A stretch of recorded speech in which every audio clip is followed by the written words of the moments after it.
बेटा अब नेक्स्ट हम आर्टिकल नंबर 17 करने जा रहे हैं, जिसकी स्टेटमेंट है कि अगर an+1 अपॉन an की लिमिट l है where mod of l less than 1 given है, देन आपको शो करना है कि an कन्वर्ज कर रहा होगा 0 को। अब आपको मॉड l लेस देन 1 दिया हुआ है, वो आपने चूज़ करना है एप्सिलॉन हमेशा 0 से बड़ा चूज़ करते हैं आप, और इस तरह से चूज़ करना है कि इसको अगर मॉड ऑफ l में ऐड किया जाए तो वो स्टिल लेस देन 1 रहेगा। मॉड l लेस देन 1 है ना, तो एप्सिलॉन इतना स्मॉल चूज़ करो कि इसमें ऐड करो वो स्टिल लेस देन 1 ही रहे।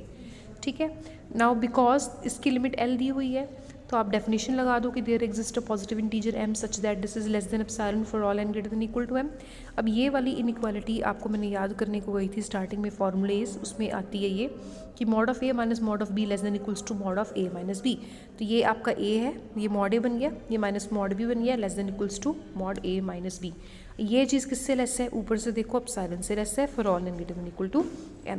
अब ये किससे लेस आ गया, एप्सिलॉन से, तो ये मॉड l इधर चला जाएगा, ये बन जाएगा प्लस इतना less than mod l plus epsilon आ गया बेटे। ये अलग अलग कर दो, अलग अलग हो सकता है, ये नीचे वाला मॉड an इधर भेज दो, इतना आ गया। इसके बाद आप इसको k पुट कर दो, इसको k पुट कर दिया, इतना आ गया। ठीक है, नाउ पुट, अब आपके पास n greater than equal to m है ना, मतलब m+1 m+2 सोन, आप n-1 तक पुट करो, पुट कर दिया m+1 m+2 n-1 तक पुट कर दिया। ठीक है, फिर आप क्या करो, ये सारी इनइक्वालिटीज़ को मल्टीप्लाई कर दो। जब आप मल्टीप्लाई करोगे बेटे तो ध्यान से देखो, ये साइड ये इसके साथ कैंसिल हो जाएगा, ये वाला अदर साइड पे इसके साथ कैंसिल हो जाएगा, तो बचेगा क्या, बचेगा इस साइड पर k की पावर k के साथ am, ये am बचेगा इधर से, और ये सारे के सारे k आपस में मल्टीप्लाई हो जाएंगे। ठीक है, ये सारे के सारे k आपस में मल्टीप्लाई हो जाएंगे और इधर से ये सारे कैंसिल हो जाएंगे और इधर से सिर्फ an बच जाएगा और राइट साइड से सिर्फ am बच जाएगा। k कितने बचेंगे, सिर्फ सारे के सारे k कितने बचेंगे, आपकी इक्वेशन शुरू हो रही थी इनइक्वालिटी m से और लास्ट वाली है n-1, तो नंबर ऑफ टर्म्स काउंट करनी हो तो last term minus first term plus 1, इस तरह से करते हैं नंबर ऑफ टर्म्स काउंट करने के लिए, last term minus first term plus 1। ठीक है, लास्ट टर्म है n-1 माइनस फर्स्ट टर्म है m प्लस 1, तो ये कैंसिल होके नंबर ऑफ टर्म्स कितनी आ गई n-1, मतलब k की पावर कितनी बनेगी n-m। लेफ्ट साइड पर an है, राइट साइड पर am है और बीच में ये वाली इनइक्वालिटी है, तो आपके पास यहाँ तक आ गया। -m का मतलब है कि k की पावर m डिनोमिनेटर में आ गई। अब it implies mod of an converges to 0 as n approaches to infinity. इसका है रीज़न क्योंकि k जो है बेटा वो हमारा है 0 और 1 के बीच में, 0 और 1 के बीच में क्यों है, why k is between 0 and 1, k की वैल्यू कितनी है, ये है ना, और ये चीज़ हमने एज्यूम करी थी लेस देन 1 है, ये देखो स्टार्टिंग में लेस देन 1 है।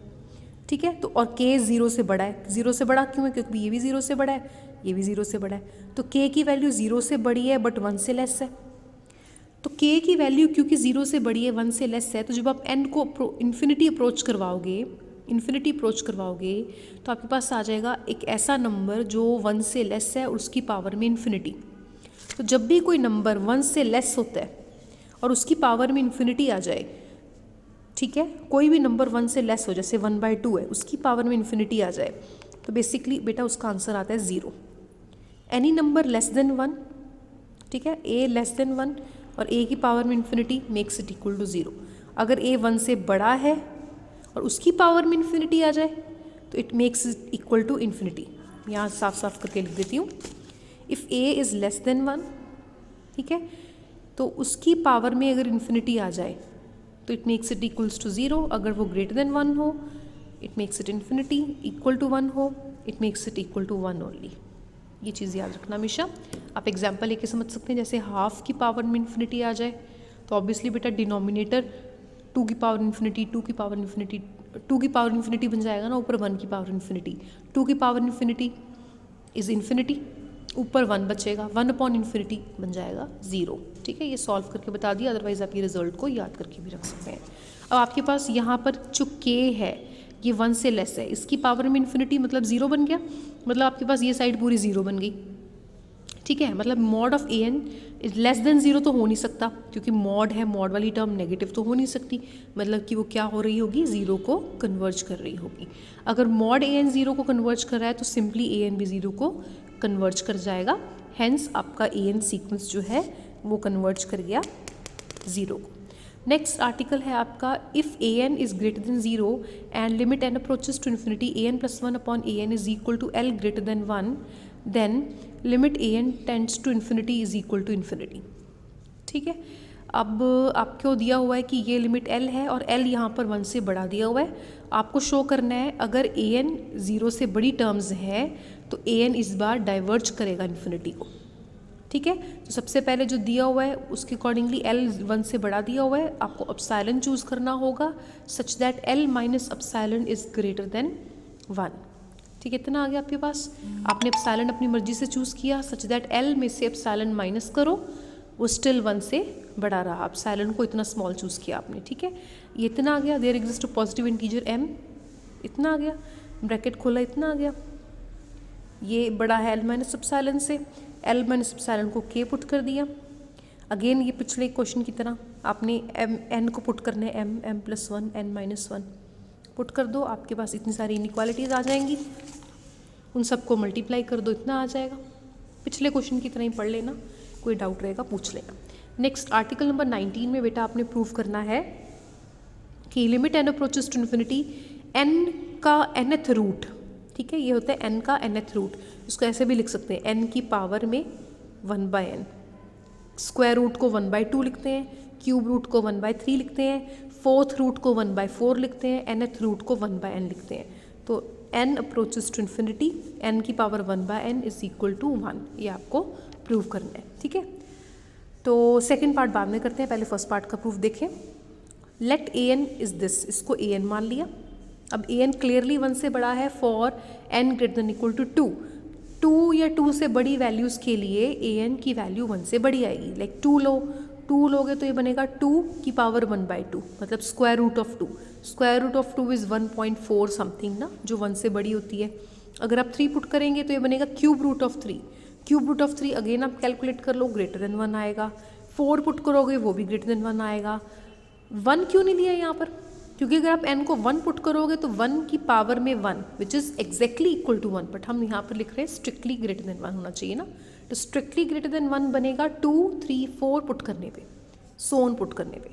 ठीक है, अब हम ए एन को क्या ले रहे हैं, इज इक्वल्स टू 1 से बड़ा है तो हम लिखेंगे 1 में से जो बड़ा है, लाइक 1.4 है तो हम उसको लिख सकते हैं 1 प्लस 0.4, तो बी एन बन गया आपका 0.4। ठीक है, तो ए एन को हम लिख सकते हैं 1 plus B N, where B N जो भी होगा वो 0 से बड़ा होगा for N greater than equal to 2। N is equal to, यहाँ से आप 1/n जो है आपने ए एन को लिया हुआ है ना, ये 1/n होता है ना, ये 1/n को इधर भेज दो, तो ए एन की पावर n, ए एन को पुट कर दो 1 प्लस बी एन की पावर n, ये बाइनोमियल लगा के खोल दो। ठीक है, बाइनोमियल आपने पढ़ी होगी जूनियर क्लासेस में। अब n इज इक्वल्स टू ये सारी टर्म्स का सम आ गया, तो n जो है वो बड़ा होगा पर्टिकुलरली इस टर्म से, क्योंकि वो सभी टर्म्स का सम है तो ऑब्वियसली वो सिंगल टर्म से तो बड़ा ही होगा ना, तो n बड़ा होगा इस सिंगल टर्म से for n greater than equal to 2। यहाँ से क्या करो, ये सारी टर्म्स n के पास भेज दो, 2 फैक्टोरियल ऊपर चला जाएगा, 2 बन जाएगा अकेला, n नीचे आ जाएगा, वो n और n कैंसिल हो जाएंगे, n-1 डिनोमिनेटर में आ जाएगा और आपके पास आ जाएगा bn² लेस देन इतना। ठीक है, स्क्वायर रूट ले लिया, bn लेस देन दिस, और bn 0 से बड़ा भी है, यहाँ से आ गया, इतना आ गया। अब ये 2 सीक्वेंसेस हैं, सेंटर में bn पड़ा है, ये सीक्वेंस कांस्टेंट सीक्वेंस है जो 0 को कन्वर्ज कर रहा है, ये सीक्वेंस जो है ये भी 0 को कन्वर्ज कर, आप कैलकुलेट कर सकते हैं limit n approach to infinity करवा के। तो दोनों सीक्वेंसेस 0 को अप्रोच करवाने पे, सॉरी 0 को कन्वर्ज कर रहे हैं, तो सैंडविच थ्योरम कहती है कि सेंटर में जो सीक्वेंस पड़ा है, जो टर्म्स पड़ी हैं वो भी 0 को कन्वर्ज करेगा, तो बी एन भी 0 को कन्वर्ज कर गया।